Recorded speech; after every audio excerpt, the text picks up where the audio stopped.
Hey, how we doing? Welcome to Geeks and Gamers Play. And Overwatch 2, the sole reason for this game to exist at the moment, well, going forward completely, is to sell you battle passes, cosmetics, all that type of crap, and there is also somewhat of a game attached to it. But this whole reason's game for existing in the first place was to update Overwatch 1 and add what everyone in that game wanted, a PVE campaign story with hero talents and all that type of stuff. Sounds pretty good on paper, and back in 2019, that's what they told us it was going to be. And now it has been canned. Yep, Overwatch 2, the number 2 in Overwatch, shouldn't even fucking be there anymore. Now, this announcement happened on a roadmap update, and it is being torn to fucking shreds by anyone that plays this game, which has a dying fan base and a dying player base as well.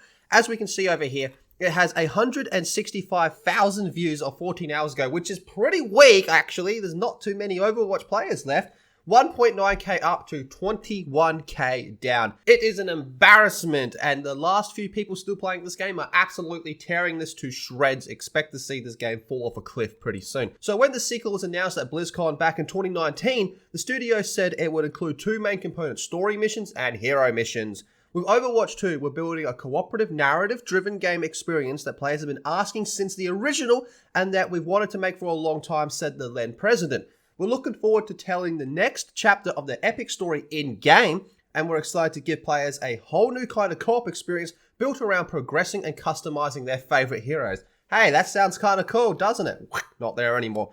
But in the developer live stream on Tuesday, Blizzard announced that to keep resources devoted to the live game, it made the decision to cut hero missions. Fucking hell. Development on the PVE experience really hasn't made that progress that we would have hoped, the executive producer said. The team has created a bunch of amazing content, so there's awesome missions that are really exciting, there's brand new enemies that are super fun to fight, and some truly great and ridiculous hero talents. Well, not really.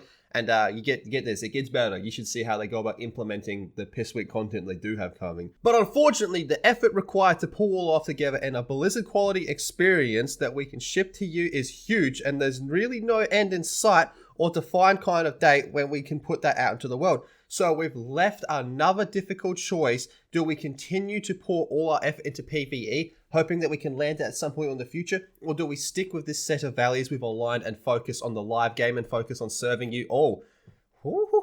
With everything we've learned about what it takes to operate this game at the level you deserve. I love it when they say that, man, because when they say what you deserve and they put out something shit, they're saying you deserve shit. It's clear that we can't deliver on the original vision for PvE that was shown back in 2019, and what that means is we won't be delivering that dedicated hero mode with talent trees, the long-term power progression. Those things just aren't in our plans anymore. It ain't happening. So we know that this is going to be disappointing for many of you, which is why we wanted to bring it up before we talk about the roadmap, which is down below.